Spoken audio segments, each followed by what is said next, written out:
Hi friends, Divya ज्ञान channel में आपका हार्दिक स्वागत है और मैं हूं पंकज राय। आज मैं टीजीटी की परीक्षा देने वाले सारे अभ्यर्थियों के लिए Hindi practice paper set number 21 लेकर के आया हूं। यह 21वां क्वेश्चन पेपर सेट है जिसमें कि 30 प्रश्न दिए गए हैं।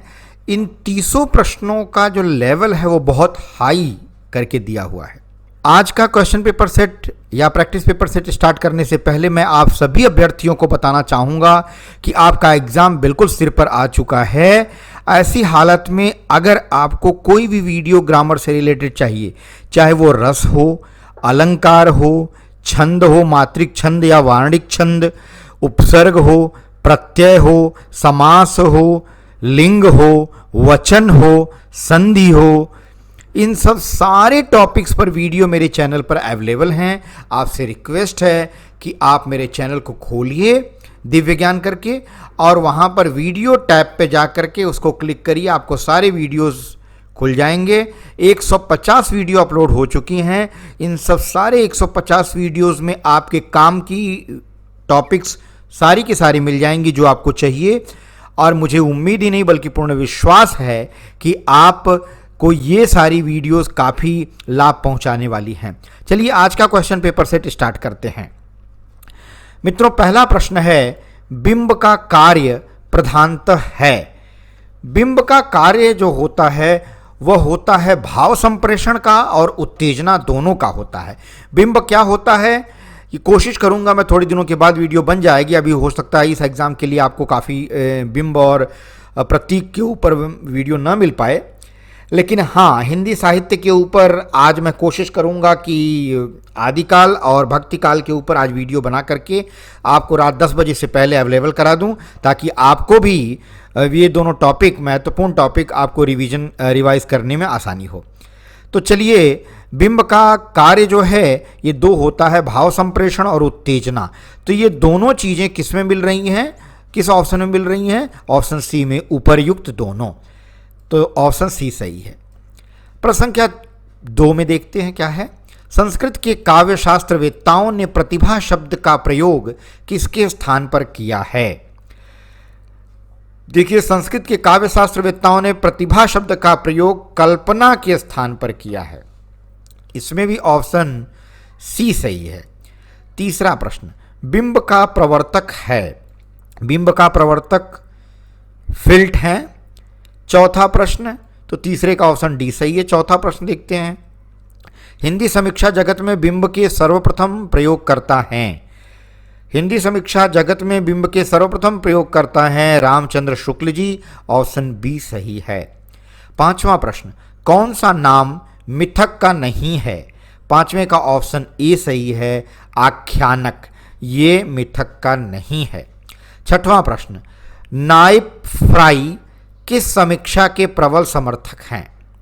नार्थप फ्राई किस समीक्षा के प्रबल समर्थक हैं?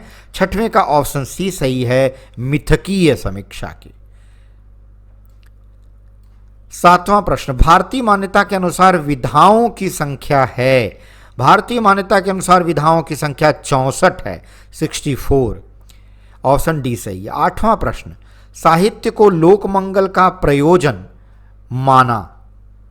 माना है। किसने माना है? अरस्तु ने, लोनजाइनस ने, आचार्य शुक्ल ने या क्रोचे ने? तो आठवें का ऑप्शन सी सही है, आचार्य शुक्ल ने। नौवां प्रश्न आपके सम्मुख है, काव्य मानवीय जीवन की आलोचना है। उक्त कथन किसका है? तो मित्रों, यह कथन मैथ्यू अर्नाल्ड का है। ऑप्शन सी सही है। 10वां प्रश्न, संस्कृताचार्यों द्वारा सुझाए गए शब्द अभ्यास को पाश्चात्य विद्वानों ने क्या नाम दिया? तो इसका सही ऑप्शन है, सही उत्तर है ऑप्शन सी, अनुकरण। 11वां प्रश्न देखते हैं, निम्नलिखित में से आदर्शवाद का पर्याय है। आदर्शवाद का पर्याय है अध्यात्मवाद। ऑप्शन डी सही है। 12वां प्रश्न, निर्वैयक्तिकता सिद्धांत किसका है? 12वें का सही उत्तर है इलियट का। ऑप्शन ए सही है। ब्रैडले के अनुसार कला जीवन के लिए है या कला कला के लिए या कला कल के लिए या कला कलाकार के लिए? तो सही ऑप्शन है इसका बी वाला, कला कला के लिए। 14वां प्रश्न, प्रसिद्ध पाश्चात्य कवि शैली ने काव्य प्रयोजन किसे माना? अब देख लीजिए, यहां 4 प्रयोजन दिए हुए हैं, ख्याति को, प्रशंसा को, आनंद को या द्रव्य को। तो 14वां का सही उत्तर है आनंद को, ऑप्शन सी सही है। 15वां प्रश्न देखते हैं, साहित्य में आदर्शवाद का विरोधी है। साहित्य में आदर्शवाद का विरोधी है यथार्थवाद, ऑप्शन डी सही है। 16वां प्रश्न, साहित्य में अतिकल्पना के विरोध में उत्पन्न हुआ मार्क्सवाद, पूंजीवाद, यथार्थवाद या अकल्पनावाद? अतिकल्पना के विरोध में क्या उत्पन्न हुआ था? बहुत ही इंपॉर्टेंट प्रश्न है। तो 16वां का सी सही है, यथार्थवाद। देखिए, एक समय था जब कवि खाली कल्पनाओं पर और फैंटेसी पर ज़्यादा महत्व देती थी, कोरी कल्पनाओं की बात करते थे, कविताओं में कल्पना ज़्यादा दिखती थी, यथार्थ कम दिखता था। बाद में धीरे धीरे यथार्थ की तरफ कवियों का रुझान बढ़ता गया और मैं समझता हूँ किसी साहित्य की जीवंतता तभी तक बनी रहती है जब उसमें यथार्थवाद का समावेश होता है। 17वां प्रश्न, वॉल्टेयर को किसका प्रवर्तक माना जाता है? 17वें का ऑप्शन सी सही है, यथार्थवाद का। 18वां प्रश्न मित्रों आपके सम्मुख उपस्थित है, अतिकल्पना किसकी मुख्य प्रवृत्ति है? आदर्शवाद की, अध्यात्मवाद की, स्वच्छंदतावाद की या भौतिक दर्शनवाद की? तो 18वें का ऑप्शन सी सही है, स्वच्छंदतावाद की। 19वां प्रश्न, चलिए इसको देखते हैं। आप भी अपनी शक्ति को आजमाते रहिए कि आपकी पढ़ाई लिखाई का लेवल क्या है और कितने प्रश्न आप कर पाते हैं, और मुझे कमेंट में लिख करके दीजिए, तो मैं जानना चाहूँगा कि आपने कितना किया। ईमानदारी से करिए, कोई ज़रूरी नहीं है कि झूठी चीज़ें लिख करके आप मुझे खुश करिए, आप अपने को खुश करिए। आपकी आत्मा जिस चीज़ को सच मानती है वही कहिए। किसने सर्वप्रथम यथार्थवाद का आलोचनात्मक प्रयोग किया? 19वें का ऑप्शन डी सही है, प्रेमचंद ने। 20वां प्रश्न, पाश्चात्य साहित्य शास्त्र में कला के प्रकार हैं। पाश्चात्य साहित्य शास्त्र में कला के कुल 3 प्रकार हैं, क्षमा करें, कला के कुल 2 प्रकार हैं, ऑप्शन ए सही है। 21वां प्रश्न, अभिव्यंजनावाद के प्रवर्तक क्रोचे कहाँ के निवासी थे? फ्रांस के, इटली के, इंग्लैंड के या वेल्स के? तो 21वें का ऑप्शन बी सही है, क्रोचे जो थे वे इटली के निवासी थे। 22वां प्रश्न, कौन सा काव्य का हेतु नहीं है? काव्य का हेतु नहीं है, ऑप्शन डी सही है, प्रस्तुतिकरण क्षमता। ये काव्य का हेतु नहीं है। 23वां प्रश्न, निम्नलिखित में से भारतीय काव्य शास्त्र का संप्रदाय नहीं है? ध्वनि, रीति, वक्रोक्ति या भाव? 23वें का ऑप्शन डी सही है, भाव। 24वां प्रश्न, साहित्य के लिए वांग्मय शब्द का प्रयोग किस भाषा में होता है? साहित्य के लिए वांग्मय शब्द का प्रयोग किस भाषा में होता है? ये बहुत अच्छा प्रश्न है, बहुत ही इंपॉर्टेंट भी प्रश्न है। इसका ऑप्शन ए सही है, संस्कृत भाषा में साहित्य को वांग्मय कहा जाता है। 25वां प्रश्न, निम्नलिखित में रसावयव, रसा अवयव 2 शब्द को मिला दिया, रसावयव हो गया। निम्नलिखित में रसावयव नहीं है, विभाव में, अनुभाव में, प्रतिभाव में, संचारी भाव में। कौन सा रस का अवयव नहीं है?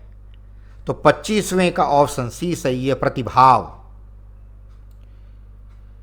26वां प्रश्न, कौन सा अनुभाव नहीं है? आहार्य, परिहार्य, कायिक या वाचिक? 26वें का ऑप्शन बी सही है, परिहार्य। 27वां प्रश्न, आनंदवर्धन का ग्रंथ है 10 लक्षण सार, विरूपण, ध्वन्यालोक या कांत निर्दशन? तो 27वें का ऑप्शन सी सही है, ध्वन्यालोक। 28वां प्रश्न आपके सामने है मित्रों, आचार्य क्षेमचंद ने किस संप्रदाय की स्थापना की? 28वें का सही ऑप्शन है, सही उत्तर है, औचित्य संप्रदाय की स्थापना की। ये सब याद करने की ज़रूरत है। 2-3 बार इस वीडियो को आप देख लेंगे। वीडियो बहुत लंबी नहीं होगी, 10 से 11 मिनट की होगी और इसमें 30 प्रश्न दिए जा रहे हैं। तो सोच लीजिए एक प्रश्न 30 सेकंड से भी कम समय ले रहा है।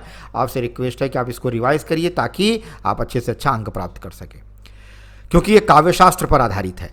29वां प्रश्न, भट्ट नायक ने स्थापना की अनुमितिवाद की या भुक्तिवाद की, प्रपत्तिवाद की या मुक्तिवाद की? तो भट्ट नायक ने जो स्थापना की थी वो था भुक्तिवाद की। ऑप्शन बी सही है। 30वां प्रश्न, दंडी की रचना है, दंडी की रचना है काव्यादर्श। मित्रों, मैं आपको ये पूरे विश्वास के साथ कहना चाहूंगा कि अगर मेरा आप क्वेश्चन पेपर सेट नंबर 1 से लेकर के 21 तक रिवाइज कर लीजिए, मेरी गारंटी है कि आप 90% सफलता आपको आसानी से मिल जाएगी। तो चलिए, मुझे उम्मीद है कि अगर आप इस वीडियो को लाइक किए होंगे, पसंद किए होंगे, तो लाइक करिए, कमेंट करिए और कमेंट करके बताइए कि आपने कितने प्रश्न सॉल्व किए। अपने दोस्तों, मित्रों, सगे संबंधियों को भी ये वीडियो शेयर करिए। और इसके साथ ही अगर आप नए व्यूअर हैं तो चैनल को सब्सक्राइब करिए और इसके साथ साथ वहाँ बेल आइकन जो है उसको दबाना मत भूलिए ताकि आपको नए अपडेट्स मिलते रहें। तो अगली वीडियो में नए विषय के साथ मैं फिर आपसे रूबरू होऊंगा। तब तक के लिए बहुत बहुत धन्यवाद।